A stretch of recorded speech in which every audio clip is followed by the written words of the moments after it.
I was met with silence as I walked into my favorite bar. Normally, I'd get a shout-out like the guy from Cheers, but I think the shock of seeing me was too much for them. You see, just a few weeks ago I was beaten so badly I wasn't expected to live through the day. I was found several hours after my assault stuffed behind some bushes alongside the park's running trail. I frequently use the trail at night to calm myself, and lately I've used it an awful lot. An elderly couple found me and called 911. I had multiple internal injuries, including a lacerated spleen and bruised kidneys, fractured ribs, severe concussion, bruised femur, and a broken arm, just to name a few. My destination was a table toward the rear of the bar where the 3 men who beat me sat. The 4th person at the table was my soon-to-be ex-wife. Needless to say, I was not too thrilled to be this close to any of them. The biggest goon at the table, Reginald, he hated to be called Reggie, was a muscled-bound Englishman here in the States working for his old man. His old man, Reginald Wallace II, is some kind of big-shot corporate lawyer in the United Kingdom. His specialty involves helping American corporations who like to hold their riches offshore and out of the IRS's hands. Little Reggie holds some made-up title in his daddy's firm. He actually was a lawyer in his home country, but he was having trouble passing the bar here in the States. Since there wasn't much for him to do for his daddy's company, he instead used his title, muscles, and accent to his advantage and seduce married women. He's been named in a few divorces when his daddy's money couldn't keep the husband quiet. A couple of husbands took the money and ran, leaving his cheating wife behind with no support and alone to suffer the condemnation of our town. After Reggie destroyed the marriage, he dropped the wife quicker than she dropped her dignity just to suffer another indignity. This time, though, things were different. Normally, his size and his 2 friends intimidated husbands into submission, but it didn't work against me. I was raised to stand your ground when you are in the right, even if it means you get hurt. And I did get hurt. The people in the bar were shocked at my appearance. Most heard what had happened to me, but seeing it up close is pretty disturbing. The facial swelling wasn't as bad as it was, but it still had an elephant man sense to it. The bruising was mixed with dark and ugly shades of yellow that it does when it starts to heal. A couple of people tried to get me to turn around and go home, but I ignored them even though my body did not. My ribs were wrapped tightly, and I was clutching them with my free arm, hoping it would help me breathe easier. It wasn't helping much. The most painful part was the bruised femur in my left leg. If there was any one injury to stop me tonight, I think this would be it. There were only 10 feet between me and their table when Reggie, Sylvia, and his 2 minions became aware of the room's silence and started to look around. When they noticed me limping their way, the shock that registered on their faces was almost comical.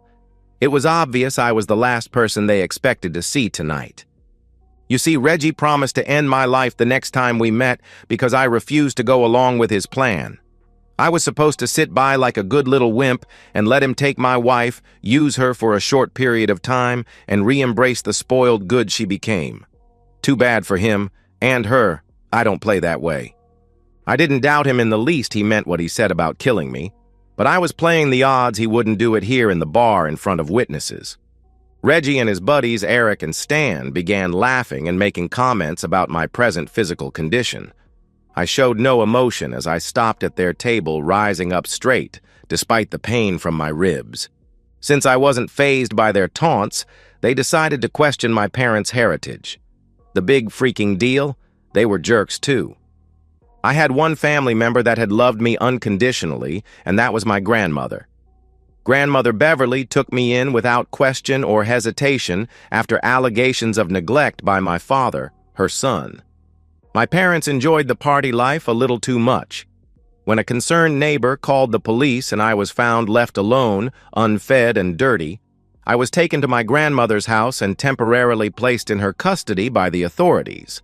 It wasn't until years later I found out my grandmother gave my parents a little bit of traveling money, removed them from her will, and sent them on their way just to get me away from them. It ended up being the best thing for me. I had a very good childhood. Grandma's love and influence have been a guiding force from that day forward. She taught me to do the right thing, even if it hurts, and that there were limits to the amount of garbage you took from people. She worked hard to pay the bills and provide us with everything we needed. We lived in the same home she and Grandpa did when he was alive. It was located in your typical middle-class neighborhood. A strong work ethic was another virtue she instilled into me from the time I could understand the concept. Grandmother Beverly died in a hospital bed 2 days after she was in an automobile accident. I was away attending my second year of college, but I was by her side within hours of being notified. It would take me months to recover enough from her death to start acting normal again. A week after I buried her alongside my grandfather, I was called to her lawyer's office. It was there I was told my grandmother was actually a very wealthy woman. Unknown to me, my grandfather was a very successful businessman throughout the years and was very frugal with his money. Of course, with his passing, everything went to his wife. For a moment, I wondered why my grandmother continued to work as she did if she was so well off, but quickly remembered that self-support was expected of us. We were expected to make our own way through life and not waste any God-given talent we may have. When she died, I was her only heir. The money was now mine, although it was tied up in a trust. The trust was very specific on what it would or would not do. There were limits on how much I could use and benchmarks that had to be met before I had access to any or all the funds. I was expected to continue my education and earn a degree or learn a trade capable of earning a decent living. All school tuition and subsistence would be paid for as long as I kept a 3-point grade average or above. If I dropped out of school, I would only receive a third of the trust. If I got married before I earned my degree, I only got a third. If I did not obtain gainful employment in my field of study within a year of graduation, I'd only get a third. You get the idea. No free rides were allowed. Any money I received from the trust meant nothing compared to the love and guidance my grandmother had given me while I was growing up. In her memory alone, I refused to fail her. The trust maintained our home while I was away at school and became my only destination on weekends or holidays. The joyful memories of growing up there remain to this day. Even with that, there is only one material item important to me. It was not part of the trust, and it was given to me with no stipulations or restrictions, except for a bit of advice and a wish from a dying woman. It was my grandmother's wedding engagement ring. She placed the ring in my palm just before she died. She wrapped her hands in mine and told me to find a good woman to love, raise a family with, and live the rest of my life in love and happiness. It was her dying wish. I had already met all the terms of the trust before I met Sylvia, but there were still protections inherent within it. One of those protections was a requirement for a prenuptial agreement for any prospective spouse. I was smitten from the moment I had first laid eyes on her. We dated for only a few months before she moved in with me, and a few months after that, I asked her to marry me. Surprisingly, Sylvia had no qualms about signing on the dotted line. I thought I had a keeper, but I was wrong. It turns out she isn't motivated by money. Her inclinations are more aligned with extracurricular carnal activities. There was one item I added to the prenup, and that item is the reason why I'm in the bar tonight. Sylvia knew the history of the ring, and when I slipped it on her finger, she swore to honor the memory of my grandmother and the love it was built on. It was my fault alone for making such a poor choice in marrying Sylvia. Her pretty face and athletic body drew me in like a moth to a flame. The physical aspects of Sylvia blinded me to her obvious mental weaknesses.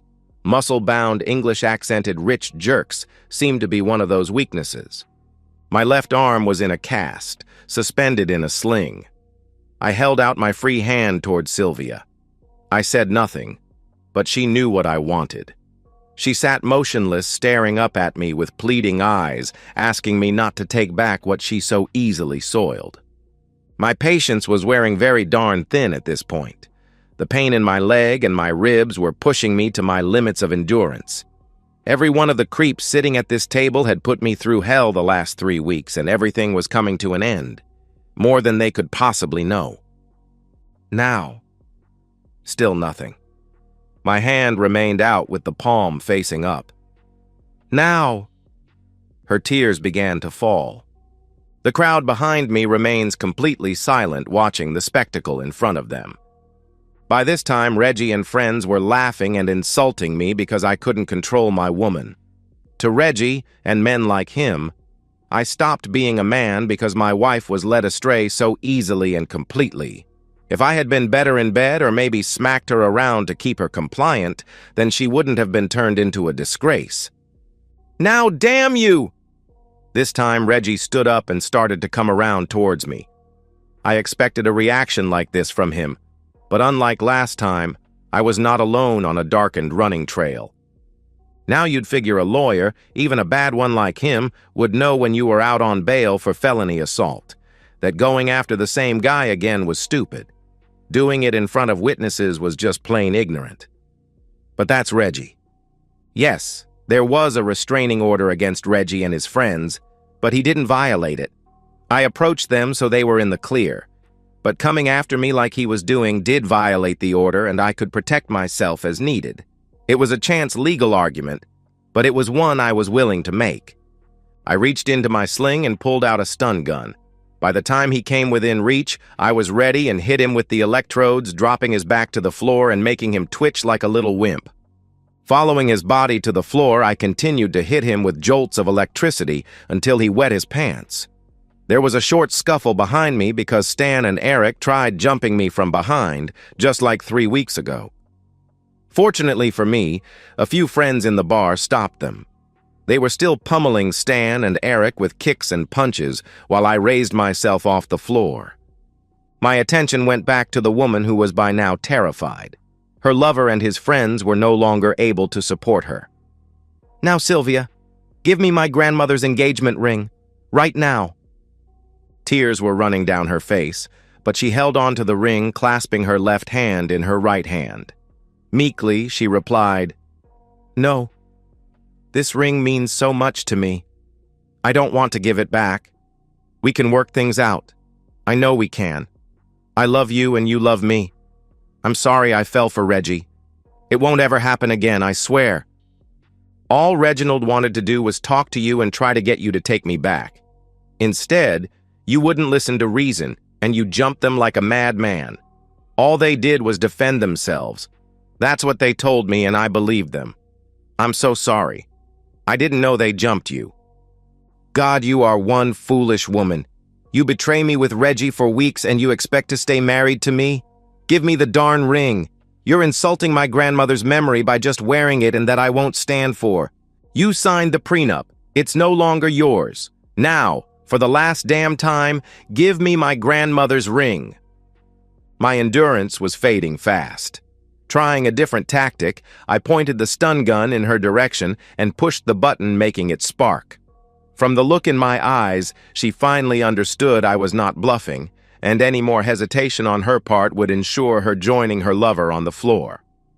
Suddenly, I felt a presence beside me. The sheriff was standing along my side, asking how I was doing. He was an old family friend, and I could see his concern for my well-being. Without looking at him, "I'm just trying to retrieve my stolen property, but my soon-to-be ex-wife is refusing to hand it over." The sheriff said he could help and took a step forward and whispered something in Sylvia's ear. She suddenly began crying in earnest while pulling the ring off her shaking hand. Handing it over to the sheriff, she collapsed onto the table, blubbering like a child. After he handed me the ring, I clutched it tightly in my hand and apologized to my grandmother for giving it to someone so unworthy. Just before I turned to leave, the sheriff handed Sylvia a large envelope telling her she was served. Suddenly, I felt better. The papers were ready a week ago, but she had been hiding out with Reggie, staying at various hotels for only a day or two before they moved on. Until now, he'd been unsuccessful in tracking them down. Officially, since she was finally served the divorce papers, Sylvia was obligated to hand over the ring anyway. I just happened to beat the sheriff by a few minutes. The end was now beginning, and I knew I would be better off. For Sylvia, Reggie, and the others, not so much. Reggie and his friends had their bail revoked, and they spent 4 months in jail before they went on trial for felony assault. During that time, Daddy tried his best to get me to drop the charges and let his boy go. A felony conviction would prevent Reggie from keeping his license as a lawyer in his home country. I think Daddy was more worried about the embarrassment the whole situation had caused than anything else. He figured if you put enough zeros on a line, he could get what he wanted. The problem was, I had more zeros in my bank account than he had in his. Besides, after I filed a civil suit against his son, I'd get plenty of his money. Later on, I asked the sheriff what he said to Sylvia to get her to release the ring so quickly. He smiled and said that he had told her if she didn't hand it over immediately, he would make sure she was charged as an accomplice to my assault, which carried 2 years minimum in state prison. It was a charge that could have easily been proven to the judge considering her actions with Reggie. In the end, it didn't matter that Reggie and his accomplices did years in jail for assault, and that Sylvia disgraced herself with adultery and was forced to leave a marriage with nothing but her clothes. What mattered most to me was that I retrieved my grandmother's ring. Although it may have been tarnished for the short time Sylvia had it on her finger, it was impossible to destroy the love within it. The tremendous amount of love in that ring could not be diminished by her actions. It would eventually find itself in the hands of someone worthy. I found her a couple of years after the night in the bar. Her name is Sandy, and for the past 30 years, she has honored my grandmother Beverly's memory by wearing her ring. She knew that Sylvia wore it first, but took no offense of my being taken in by a first spouse. It had also happened to her.